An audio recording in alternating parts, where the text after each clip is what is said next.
with John Garvey, project manager, Dave Sweeney, who is our project research manager, and Greg Tobin, our project assistant.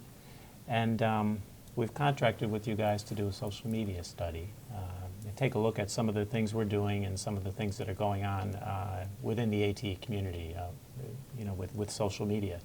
So we've got a series of questions, a few questions, and maybe everybody can, we can all kind of jump in if we want. But I wanted to direct the first one to John.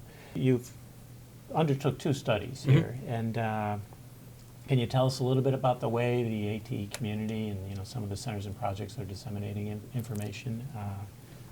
What are Sure. people doing? We did, as you mentioned, 2 studies. We've done a broad look over all the ATE centers from an unobtrusive perspective, just looking at websites and other ways they're communicating their information. And then Dave, as you know, has traveled to a couple of conferences and interviewed people and got some observations. And so what we found is, interesting enough, that ATE centers are what we refer to as content rich. There's a lot going on there that we feel is ready and able to be disseminated through a variety of means. There's events, there's courses, there's of course research. So there's a lot of potential there, and in fact, of course, they are using a variety of channels to do that. And we ascertained through our research that primarily they're using more digital means than print. Printed newsletters seem to have kind of gone the way of the buffalo.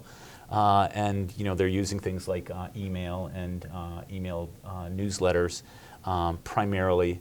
But we Constant contact seems to be, I think, pretty popular in the community, right? Those well, are the kinds I don't of know things if you're talking about. we actually saw platforms, Yeah, but they reported yeah. back to us we're using an email newsletter or email to communicate information, be it events, research, or course offerings or whatever. But clearly we're finding more instances of use of social media in a variety of ways.